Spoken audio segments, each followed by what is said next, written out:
kanina pa po, Mr. President, na babanggit itong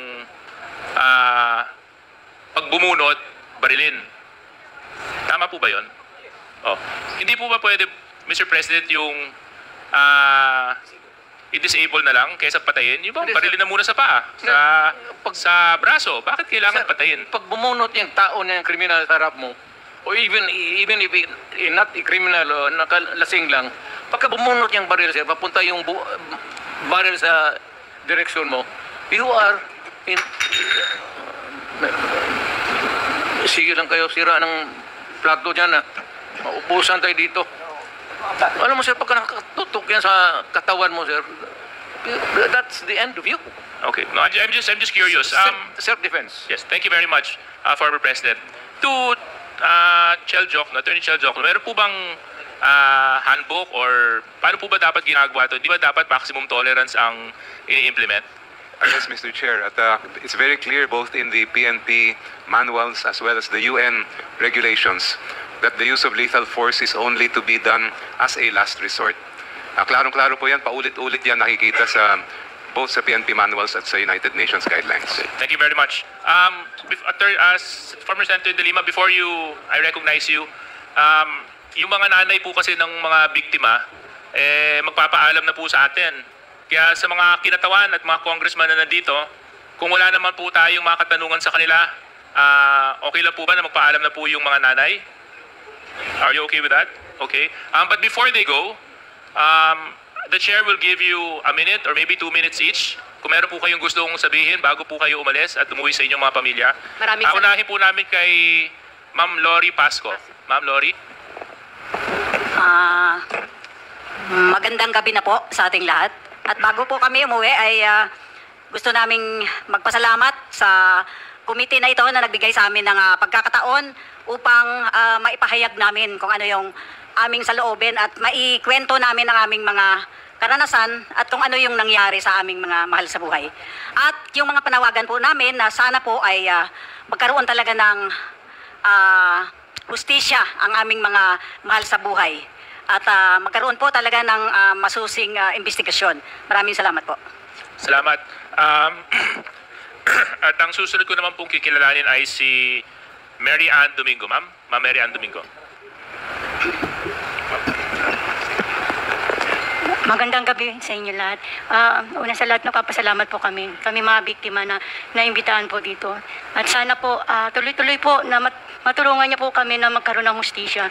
Ito po ay hindi lang para sa mga namatayan, kundi sa mga nanay, sa mga nangulila, na magkaroon ng dignidad, muli magkaroon ng karapatang pantao kaming lahat. Sana po matulungan niyo po kami na mabigyan ng hustisya kaming lahat. Salamat po.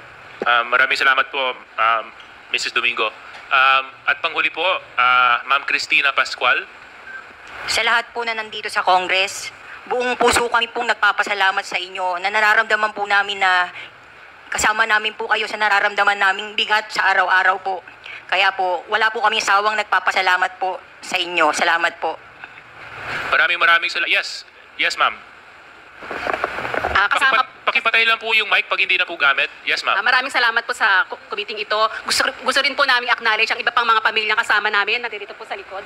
Sila Nanay Dalia. Pwede po bang tumayo yung mga pamilya na nasa likod? Hindi po namin kayo nakilala kanina, kaya pasensya na po kayo. Pwede po kayong tumayo? Opo. At ganoon din po si Sister Lisa Ruedas, ang patuloy namin kasama sa paglalakbay. Si Nanay Sally, si Nanay Dalia, si Jane, at si Nanay Purisima. Sila po ang mga pamilyang 8 taon na pong naghahanap ng hustisya. Maraming salamat po.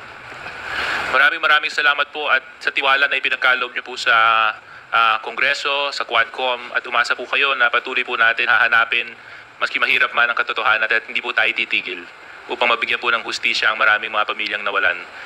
Kaya maraming salamat po sa inyong pagdalo sa oras at panahon. Senator De Lima, former Senator De Lima. Thank you, Mr. Chair, Your Honors, for allowing me to make an intervention. I just wish to comment on three... Yes po, Mr. Chair. If I may, I'm not trying to... Alam mo, sir, we have to start with the elementary thing. The law enforcement starts with the police. So he goes out there, enforces the law. If there is a violation, he makes the arrest. If there is an arrest made and there is a resistance, yung person na inaaresto niya, and talaga nakita niya na it is a very serious one, the police, the trabaho of the police is not only to say that I am a police, that you are under arrest, but the police has to overcome the resistance physically. If there is a resistance, bugbugin na niya anong para madala niya sa istasyon pagkalumaban and book him for the crime that the guy committed. Kasi pag lumaban yan, magsuntukan talaga, minsan nababatuta. And the police is right in making that arrest if there is a resistance. This is not to defend the police. Pero kung sila mismo, naalanganin na sila, o yung may raid, tapos may baril,